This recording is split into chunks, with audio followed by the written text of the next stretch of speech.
kasar membunyi malam hari ini dari ujung kepala sampai ujung kaki Tuhan lingkupi dia hanya dengan kuasa daripadamu. Apa yang ingin kau sampaikan Tuhan melalui mulut bibirnya, biarlah boleh disampaikan malam hari ini.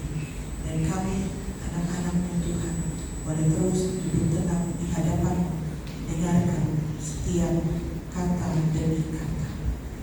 Terima kasih Tuhan. Kemuliaan kepada Bapa dan Putra dan Roh Kudus, kepada Allah selalu dan sampai amin. Selamat duduk Bapak Ibu. Shalom Bapak Ibu, saudari-saudaraku yang terkasih. Shalom. Sehat ya? Udah buka puasa ya?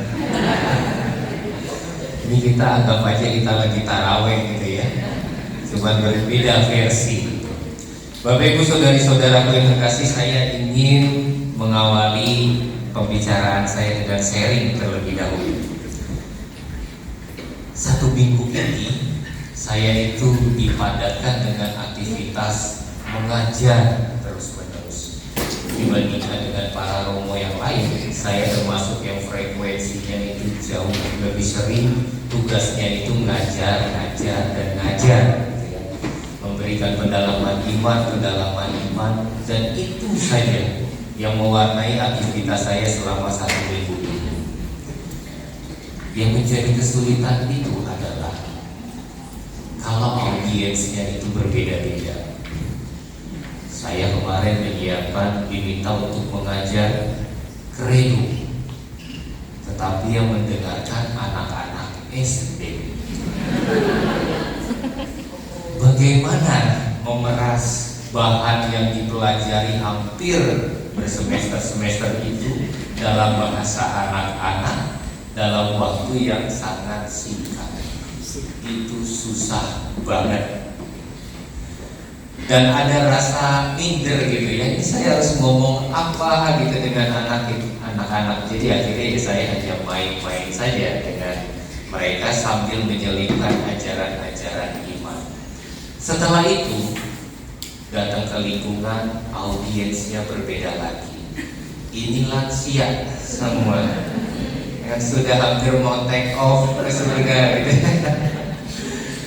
Beda lagi, pengalaman mereka jauh lebih banyak dibandingkan saya yang sebenarnya masih minor. Dan sebenarnya di situ saya mendapatkan pelajaran yang sungguh sangat kaya dari pengalaman-pengalaman orang tua ataupun para lansia yang membagikan pengalaman. Kebijaksanaan mereka jauh menurut saya lebih dalam dibandingkan saya yang masih berusia 35 tahun ini.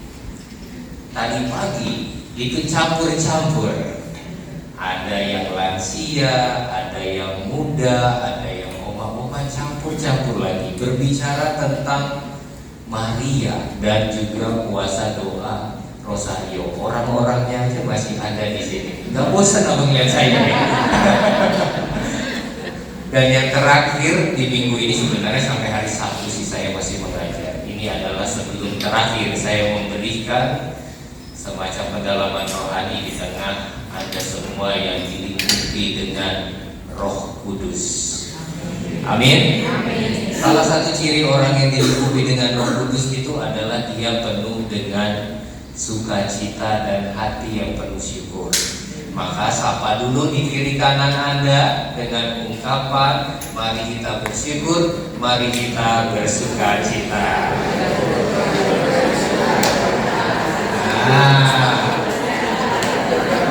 Nah sekarang biar lebih afdol pakai pantun sedikit. Pergi cukur ke alam sutra. Mari kita bersyukur dan bersukacita. Sampaikan pantun itu ke kiri kanan Anda. Ayo coba tepuk kanan Anda. Bilang pantunnya, pergi cukur ke alam sutra. Mari kita bersyukur dan bersukacita.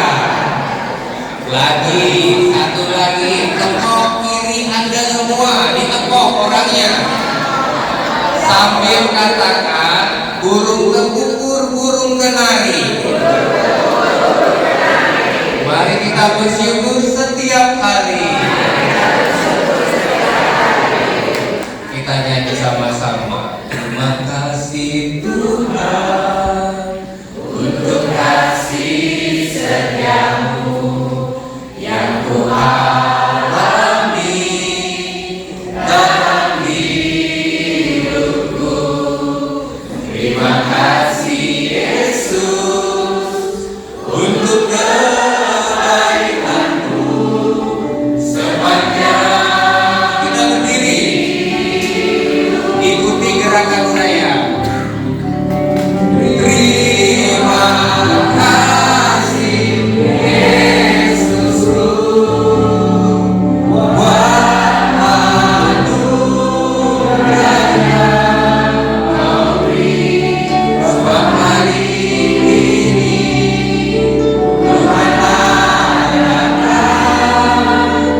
Semoga kita semua di sini penuh dengan kedamaian. Amin.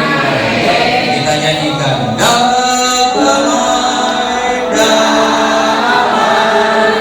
damai sudah biasa bagi umatmu. Terima kasih. Tepuk tangan untuk kita semua. Silakan duduk. Waduh, ini posternya mengerikan sekali ya. Healing, hening atau berpaling. Saya memikirkan tema ini, kita mencoba untuk menggali nanti dari tokoh-tokoh perjanjian lama. Tokohnya siapa nanti kita akan lihat. Tetapi kenapa saya memilih tema healing? Karena yang pertama, kita berada dalam masa prapaskah.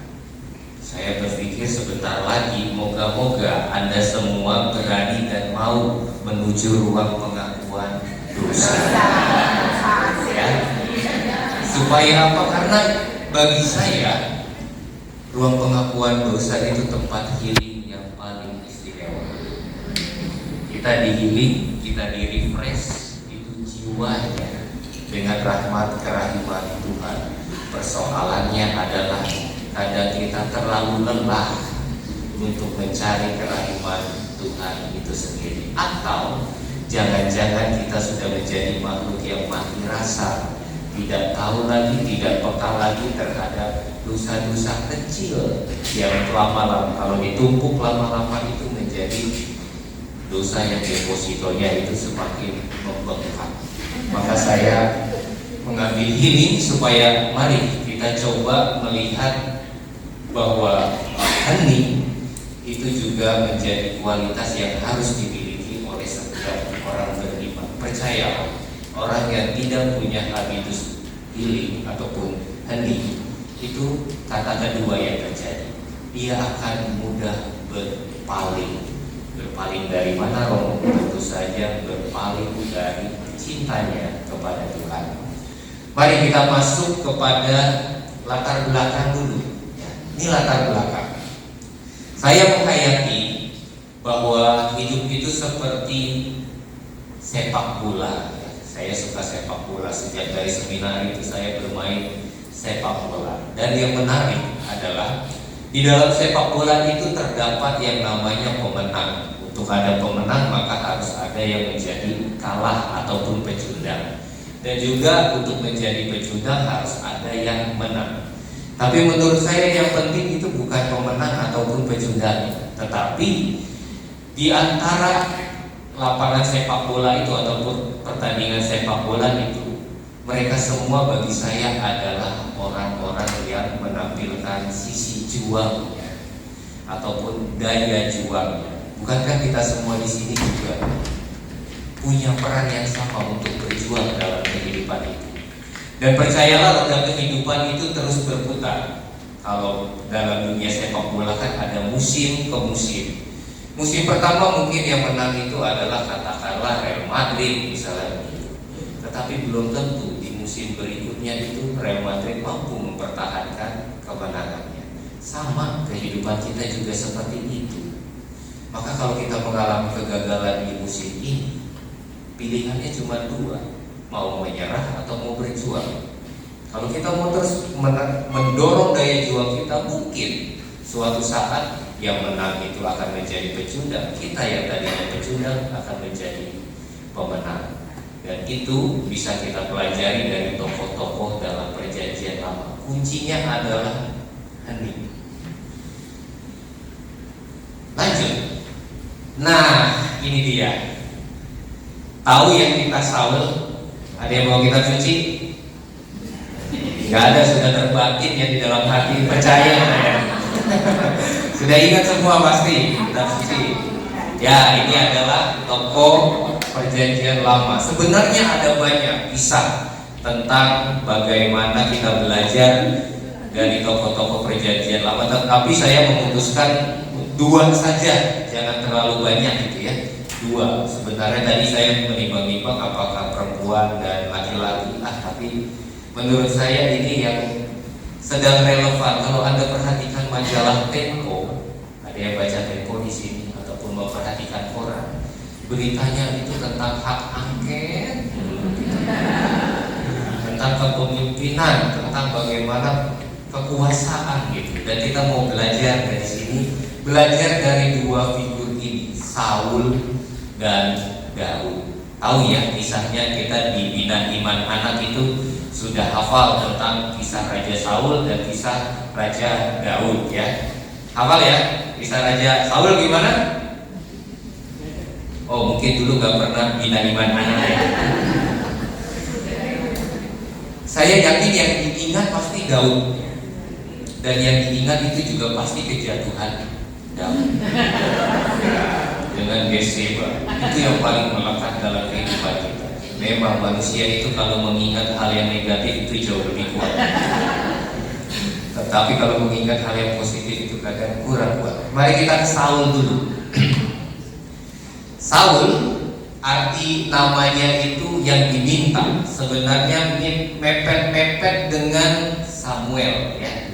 Samuel itu artinya kan aku yang memintanya dari Allah, yang diminta dari Allah. Dan ini saya tidak merangkum semua kisah Saul, tetapi yang kira-kira menjadi titik-titik penting aja. Arti namanya itu yang diminta. Lalu yang kedua, ironisnya ketika dia menjadi raja, dia itu masih berada dalam bayang-bayang Samuel, gitu ya. Jadi ketika Samuel ini mati, dia tuh bingung. Dia tuh raja yang istilahnya kehilangan arah ketika Samuel itu meninggal. Bahkan dia melakukan sesuatu yang tidak berkenan di hadapan Allah, yaitu apa? Dia memanggil arwah Samuel itu sendiri. Maka dia sebenarnya orang yang labil gitu ya, raja yang labil gitu. Tetapi faktanya dia memang adalah raja yang gagah, ganteng, mumpuni dalam kemiliteran, dalam karirnya itu. Semenjak dia menjadi raja, itu tidak pernah dia melakukan sesuatu yang cacat, gak pernah. Sempurna, istilahnya track recordnya itu kalau mau dipilih ya dia peluangnya besar. Dia badannya lebih bagus dibandingkan orang-orang sebangsanya, dan dia benar-benar tampan serta punya kemampuan militer yang sangat bagus. Tapi Saul ini pada akhirnya mati dalam pertempuran di pembunuhan Gilboa. Dia juga mati bersama dengan sanak keluarganya. Nah, lalu apa yang pengen kita pelajari dari tokoh Saul ini? Nah, yang pertama, next. Nah, ini pasti yang belajar kitab suci sudah tahu. Dengan dipilihnya Saul, maka bangsa Israel itu masuk dalam babak baru, yaitu masuk dalam bentuk pemerintahan seorang raja. Dan ketika bangsa Israel masuk dalam babak baru memilih raja, maka dengan kata lain dia sedih menyingkirkan Allah, menyingkirkan Allah yang adalah raja yang sebenarnya menuntun mereka sampai dengan Raja Saul ini terpilih. Nah, ketika saya merenungkan ini, menariknya begini. Bukankah kita dalam kehidupan sehari-hari itu juga kadang senang ketika ada yang dipilih untuk menjadi pemimpin? Senangnya itu kenapa? Karena kita tidak repot-repot untuk melakukan apa yang harus kita lakukan. Ada orang-orang zaman sekarang itu yang senangnya diperintah. Karena apa? Ya karena itu mudah, tinggal menjalankan perintah dan tidak perlu mengemban tanggung jawab. Coba kalau di sini kepanitiaan lebih senang yang mana? Udahlah saya ikut aja, kamu aja yang jadi pemimpinnya. Begitu enggak? Ya kan? Saya gak usah jadi ketua deh, saya jadi seksi ini aja. Nanti kalau udah jadi seksi, ditanya-tanya ketuanya, Pak Ketua saya harus ngapain gitu. Nanti kalau salah, ketuanya yang nyuruh saya seperti ini. Begitu ritmenya. Bukankah ini menjadi potret yang jelas gitu ya, bahwa tidak sedikit kadang orang lebih senang diperintah daripada mengambil tanggung jawab sendiri.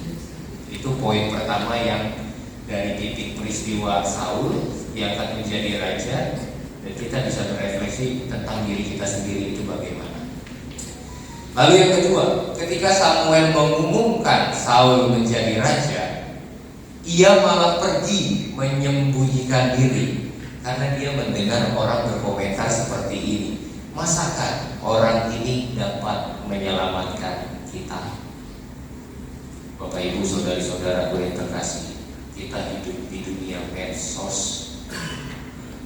Kalau kuping kita, mata kita itu terarah pada komentar-komentar orang, maka yakinlah Anda menjadi orang yang paling tidak bahagia di dunia ini. Ada kisah kan, saya mungkin Anda pernah mendengar mungkin. Ada orang, bapak dan anak dan keledainya gitu ya, naik mau berjalan ke pasar. Lalu mereka berjalan, si bapak ini melihat, aduh anak saya kasihan banget di berjalan sama saya. Lalu akhirnya, nak kamu naik aja nih keledainya. Sudah akhirnya dinaikkan, anaknya naik keledai, mereka berjalan berapa kilo. Akhirnya ada yang berkomentar, komentarnya tajam lagi. Dasar anak gak tahu diri, masa bapaknya disuruh jalan gitu. Akhirnya karena dia mendengarkan komentar orang, oke, kalau begitu saya nih yang naik keledai, bapaknya naik, anaknya turun. Belum lama berjalan komentarnya ada lagi. Gitu. Komentarnya gimana? Dasar bapak nggak tahu diri, masa anaknya disuruh jalan. Dia dengerin lagi, salah lagi. Yaudah akhirnya mereka jalan bertiga, keledainya dituntun. Baru berapa meter ada yang komentar lagi, dasar keluarga bodoh gitu. Ada keledai kok nggak dimanfaatkan begitu. Ya, jadi hidupnya serba salah gitu ya. Kalau kita hanya memperhatikan apa kata orang, maka kita itu nggak akan selesai-selesai. Kita berada dalam bayang-bayang yang sama sekali tidak membahagiakan. Nah, Saul itu juga mengalami pengalaman seperti itu. Dan harusnya ini menurut saya bisa salah, tapi juga bisa juga benar gitu. Pemimpin yang ideal itu adalah pemimpin yang mempunyai kombinasi antara ketegasan dengan kemampuan berdiplomasi. Ketegasan itu mengalir dari prinsip hidup yang dia pegang. Ketegasan itu keyakinan dari nilai-nilai yang dia yakini. Tetapi diplomasi itu bisa terjadi kalau orang tersebut mempunyai kualitas kerendahan hati. Nah, pemimpin yang baik menurut saya harus punya dua komponen ini. Punya ketegasan, artinya juga dia punya arah, punya vision gitu ya. Punya keberanian. Di sisi yang lain dia juga punya hati yang lunak untuk melakukan diplomasi ataupun komunikasi dengan rakyatnya ataupun orang-orang yang berkepentingan dengannya. Lanjut.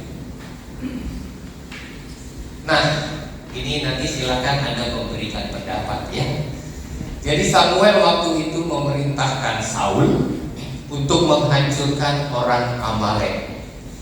Saul menjalankan kerajaan Amalek hancur, tetapi ketika dia berhadapan dengan rajanya langsung membunuh. Rajanya itu namanya Raja Agag. Si Saul ini tidak membunuh si Agag. Dan tindakan ini tidak dibenarkan di hadapan Allah. Menurut Anda, apakah tindakan Saul itu keliru atau enggak? Ada orang nih jahat banget, pokoknya menimbulkan kekacauan di bangsa Israel. Dia rajanya, anak buahnya sudah mati, lalu Anda tinggal berhadapan. Anda sudah mendapat perintah nih, tolong nanti dibunuh. Tetapi Saul memilih, enggak, saya enggak membunuh dia, saya membiarkan dia hidup. Menurut Anda, apakah tindakan Saul itu benar? Tidak. Apa? Tidak. Tidak benar Pak. Kenapa Pak? Coba kasih argumen. Kenapa tindakan Saul itu tidak benar? Saul tidak benar karena orang yang di pemerintahan buat dia jadi raja, orang bernama Agag itu kan sangat kejam. Terus kalau dia lepaskan dia,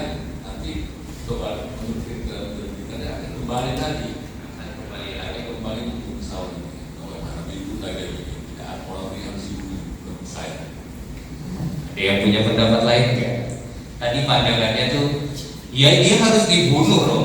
Kalau dia nggak bunuh, mungkin suatu saat dia bisa membangun kekuatan lagi dan pada akhirnya menyerang lagi. Ada yang punya pandangan lain?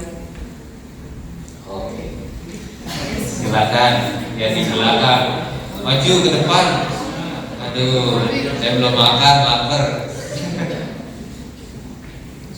Saul tidak benar, dia tidak membunuh Raja Agag karena perintah dari Tuhan. Tuhan menyuruh membunuh Raja Agag dan seisi semuanya bangsa Amalek itu dibunuh, tapi dia tidak mau taat perintah Tuhan.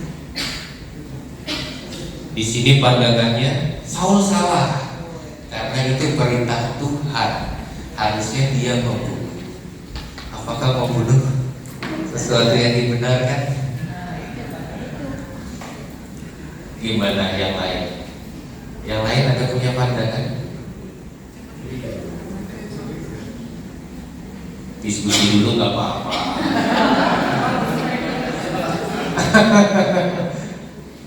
Ada nggak? Dalam konteks moral memang tindakannya Saul itu tidak dibenarkan. Tetapi dalam konteks Alkitab, pada waktu itu Tuhan ingin membersihkan kejahatan itu sampai ke akar-akarnya. Makanya Tuhan memerintahkan untuk berkata kepada Samuel, dan Samuel memerintahkan supaya si Saul ini membunuh biang keroknya ataupun sampai ke akar-akarnya ini. Maka kita perlu melihat konteksnya. Pada waktu itu Tuhan ingin membereskan, karena memang bangsa Israel sungguh sangat terganggu dengan kehadiran kelompok Raja Agag ini. Kehidupannya menjadi sama sekali tidak damai dengan kehadiran Raja Agag ini. Pokoknya jadi chaos gitu ya. Nah, titik penting berikutnya dari kehidupan Saul, masih ada nggak ya? Ini belum diingat ya. Ketika Saul hendak membunuh Daud, karena alasan apa? Belum lama kita dengar bacaannya. Cemburu, iri hati, ungkapannya gimana?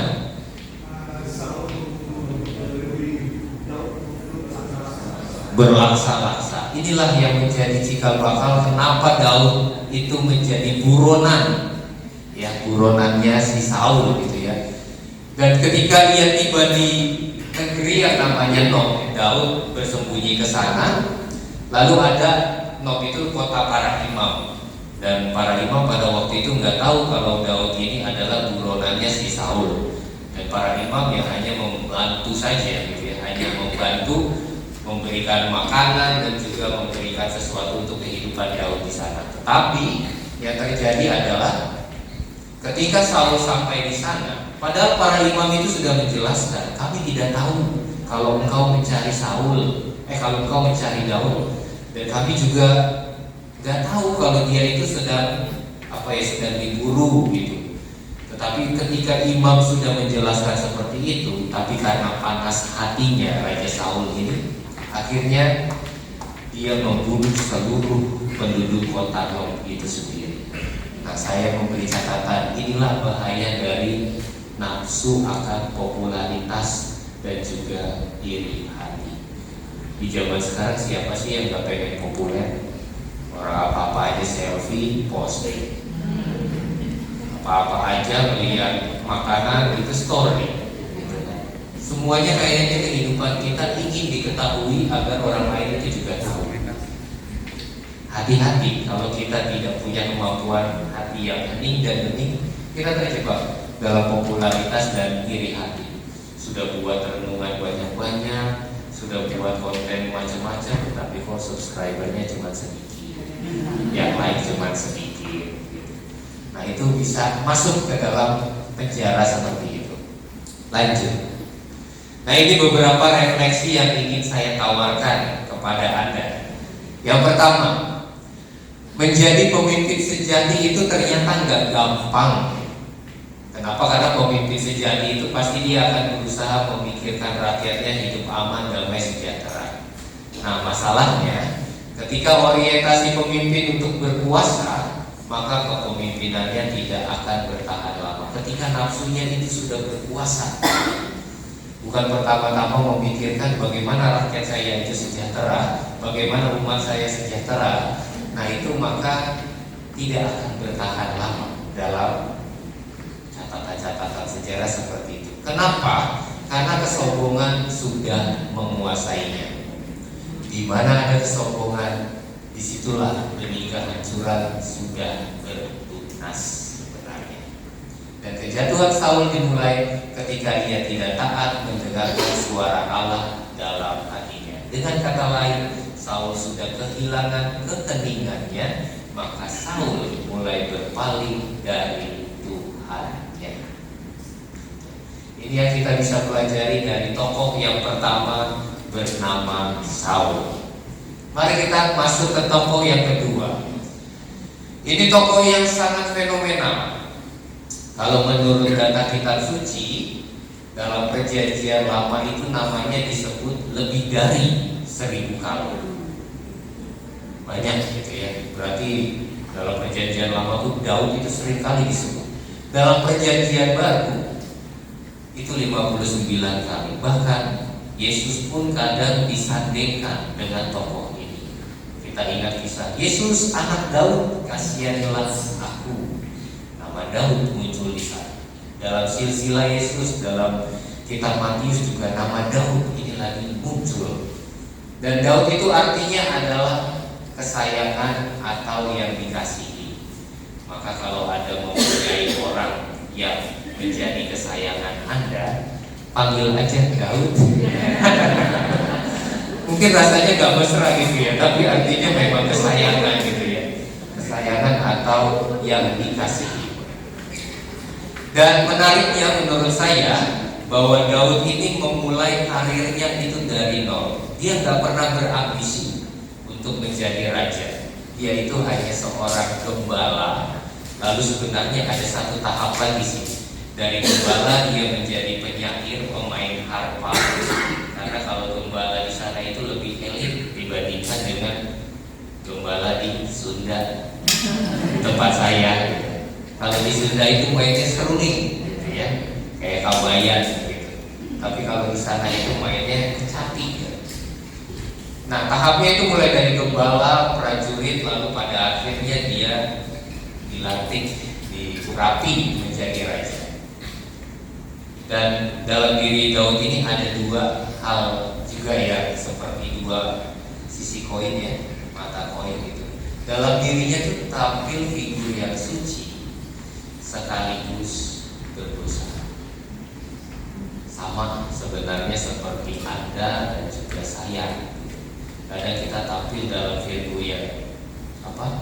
yang putih, tetapi juga kadang juga tampil dalam figur yang hitam, antara yang suci dan yang duniawi, antara yang suci dengan yang berdosa. Dan dia adalah figur yang menghalalkan segala cara untuk meraih apa yang diinginkannya. Contohnya adalah kasus dia dengan Bathsheba. Nah ini nanti kita akan dalami sedikit kasus Bathsheba ya. Lanjut.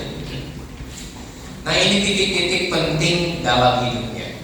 Daud adalah seorang gembala yang diangkat menjadi raja. Allah memilihnya bukan karena parasnya, tetapi kesetiaan dalam menumbuh kembangkan keutamaan seorang pemimpin yang terasa sejak menjadi gembala. Menjadi gembala itu resikonya besar, Bapak Ibu. Memang itu pekerjaan yang tidak populer, tapi pekerjaan yang istilahnya itu mendekati nadir kematian. Dikatakan seperti itu. Kenapa? Karena dia harus berhadapan dengan cuaca ekstrim yang pertama. Lalu yang kedua dia harus berhadapan dengan binatang-binatang buas dan juga manusia-manusia yang buas, gitu ya. Yang mau mencuri dombanya, yang merampok dia, dan dia harus tinggal itu di tengah-tengah alam. Maka ini bukan pekerjaan yang sangat mudah. Dan Daud menjalani itu dengan penuh ketaatan, kesetiaan, sehingga pengalaman-pengalaman kegembalaannya itu menjadi gembala inilah yang menuntut dia pada akhirnya menjadi orang yang nanti dinobatkan sebagai raja. Silakan Anda flashback pas masa muda Anda, ataupun ada yang masih muda mungkin melihat sekarang, kadang anak-anak muda sekarang itu sulit sekali untuk bertahan dalam pekerjaan yang sama. Pasti akan lompat-lompat terus mencari sesuai dengan kenyamanannya, tetapi mentalnya menjadi tidak terasah karena mudah untuk lari, escape, dan escape. Ya memang mencari pekerjaan yang layak boleh, tetapi percayalah di setiap pekerjaan yang ditawarkan kepada Anda ada semacam unsur hara yang mau ditawarkan, ada semacam pelatihan yang diberikan kepada Anda. Dan Daud menurut track recordnya dia menjadi unggul dalam kepemimpinan karena dia setia dalam tugas sederhana menjadi seorang gembala. Yang kedua, Daud setelah diurapi beralih profesi menjadi pemain kecapi di lingkungan istana. Dari gembala menjadi pemain kecapi. Ia bertugas menghibur hati raja yang sedang stres dan galau. Maka para perempuan, carilah lelaki yang jago bermain musik. Gak ada duit gak apa-apa, yang penting dia bisa nyanyi. Waduh, mau gak bisa begitu dong.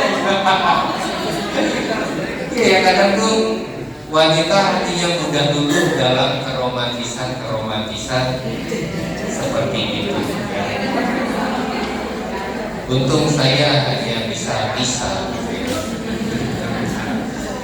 Nah, dia bertugas menghibur hati raja yang sedang stres dan galau. Karakter penyair, nah ini yang melengkapi. Tadi dia sebagai gembala, lalu dia menjadi penyair, membuat dia seorang menjadi yang penikmat ketenangan, penikmat kesendirian, dan penikmat kedamaian. Dia menjadi orang yang menem, gitu ya, dalam bahasa Jawa itu menjadi orang yang sungguh-sungguh menggumpal dalam keheningan, ketenangan, dan kesendirian.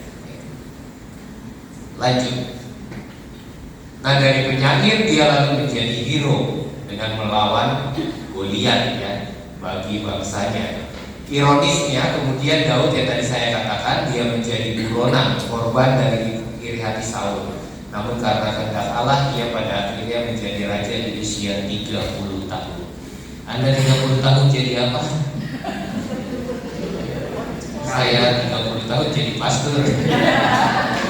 Dan Daud memerintah selama 7 tahun di Hebron dan 33 tahun atas Israel, dan dia juga lama sekali pemerintahan. Inilah yang membuat dia nanti itu jatuh dalam dosa. Lanjut. Nah, ini kejatuhan Daud. Saya ingin memberikan perspektif lain saja. Banyak perspektif dalam membaca kisah ini. Ada yang mengatakan ini adalah kisah perselingkuhan. Ada yang mengatakan ini adalah konflik antara Daud dengan Uria. Batseba itu sebenarnya bukan menjadi tokoh utama, gitu ya. Yang menjadi tokoh utama justru Daud dengan Urianya ini. Salah satu yang menarik adalah bagi saya karya Johanna W.H. van Bos dalam bukunya, bukunya Reading Samuel. Kalau Anda membaca buku ini, di sana akan terlihat bahwa ini adalah bentuk pemerkosaan. Ini perspektifnya baru ya. Karena dia membayangkan begini, tidak mungkin Batseba itu mampu melawan raja. Dan mungkin juga Batseba ini setia kepada Uria. Tetapi karena Daud sendiri punya kuasa, punya power, akhirnya dia melampiaskan nafsunya itu kepada Batseba. Mungkin terjadi secara dipaksa. Maka ini perspektif yang bagi saya benar juga ya. Jangan-jangan ini merupakan kisah pemerkosaan, bukan kisah perselingkuhan, tetapi kisah benar-benar Daud menginginkan dan dia punya power, dia menjalankan apa yang menjadi keinginannya semata. Nah, kendati Daud berdosa lagi. Gak ada minum sih. Kendati Daud berdosa, Daud tetap dikasihi Allah. Ini yang berbeda dengan Saul. Walaupun Daud berdosa, dia tetap istilahnya mendapat dalam tanda kutip itu kerahiman Allah itu sendiri gitu ya. Berbeda dengan Saul yang ditegur oleh Samuel namun tidak bertobat, Daud ketika ditegur oleh Nathan dia langsung menunjukkan pertobatannya. Ini yang membedakan Saul dengan Daud. Dalam perjanjian baru ada juga dua tokoh yang seperti ini. Bisa menebak siapa? Dalam Jumat Agung kelihatan banget Petrus dan Yudas Iskariot. Petrus salah, Yudas salah. Petrus mau bertobat, Yudas tidak bertobat dan akhirnya memutuskan untuk mengakhiri hidup. Lanjut saja. Nah, ini beberapa refleksi yang saya ingin tawarkan kepada Anda. John Quincy Adams, Presiden Amerika Serikat yang ke-6, pernah mengatakan, "If your action inspire others to dream more, learn more, do more, and become more, you are a leader." Jika tindakan-tindakanmu menginspirasi orang lain untuk bermimpi lebih, belajar lebih, berbuat lebih, menjadi lebih, engkau adalah seorang pemimpin. Ketika Daud itu mengungsi karena diburu oleh Saul, dia itu membentuk semacam tentara tandingan. Nah, ini yang bagi saya menjadi inspirasi gitu ya. Ketika dia dalam situasi yang tidak nyaman, dia mampu mendengarkan suara hatinya, dia mampu mengatur strategi itu dengan sangat baik, dan dia memberikan semacam inspirasi supaya menjadi seorang pemimpin yang baik. Dan Daud muda menunjukkan jiwa kepemimpinannya di situ. Itu yang pertama. Lalu yang kedua, nah ini yang mungkin relate dengan kondisi kita yang sedang dalam masa prapaskah, dan kita juga moga-moga terbuka terhadap rahmat pengampunan dosa. Saya merefleksikannya, setiap orang berdosa, bahkan orang yang dikasihi Allah. Tadi kan nama Daud artinya kesayangannya atau yang dikasihi. Bahkan orang yang dikasihi Allah seperti Daud pun bisa berdosa. Namun yang lebih buruk dari orang berdosa adalah ketika orang berbuat dosa dan orang lain mengetahui dosanya, tetapi dia berusaha menyembunyikan atau menutupi dosa itu dengan berdalih macam-macam. Kita udah tahu lah kasus yang paling fenomenal ya, bagaimana kita tahu dia sudah berbuat dosa, tetapi dengan berbagai macam cara itu mencoba untuk menutupi kesalahannya. Kita bisa berefleksi dari keterbukaan Daud untuk mengakui kesalahannya. Lanjut. Dan dalam konteks hidup rohani, merasa bersalah dan kemudian menyesal itu lebih baik daripada tidak ada rasa itu sama sekali. Adanya rasa salah menandakan masih adanya kepercayaan dan penghormatan terhadap otoritas tertinggi dalam hidup, yaitu Allah sendiri. Kalau masih ada rasa sesal itu masih bagus. Dan dalam konteks moral, orang yang masih ada rasa salah itu menunjukkan orang itu masih punya suara hati yang benar. Dan yang terakhir, kayaknya slide terakhir ya ini. Dalam 1 Yohanes 1 ayat 8 dikatakan, jika kita berkata bahwa kita tidak berdosa, maka kita menipu diri kita sendiri dan kebenaran tidak ada di dalam kita. Seneca, salah satu filsuf, itu berkata, errare humanum est, sed perseverare diabolicum. Artinya kesalahan itu manusiawi, tetapi tetap bertekun dalam kesalahan itu adalah kejahatan. Itu yang mungkin ini bisa membuka hati kita. Yang terakhir kan? Udah. Nah, ketika orang jatuh dalam dosa lalu mengakui dirinya bersalah, kiranya itu juga sangat manusiawi yang dilakukan Daud, itu manusiawi. Malahan akan menjadi pertanyaan jika orang tidak bisa mengakui kesalahan yang telah diperbuatnya. Meskipun demikian, faktanya orang yang selalu merasa dirinya benar dan tidak mau mengakui kesalahan jumlahnya ternyata tidak sedikit. Ini menurut saya jumlahnya tidak sedikit. Moga-moga salah saya. Nah, ini yang bisa saya bagikan dari dua tokoh ini. Kalau kita berbicara soal healing, hening atau berpaling, sebenarnya Tuhan itu sudah memberikan kompas hidup di dalam diri kita. Masalahnya adalah ruang itu sekarang diambil oleh handphone, oleh kesibukan, oleh macam-macam kekhawatiran, sehingga tidak ada lagi ruang me time, ruang hening bersama dengan Tuhan. Dan akibatnya adalah kita akan menjadi pribadi yang mudah berpaling dari kebenaran-kebenaran kehidupan. Moga-moga dua tokoh ini menjadi inspirasi kita untuk semakin menghayati masa prapaskah. Sebentar lagi kita akan merayakan Paskah.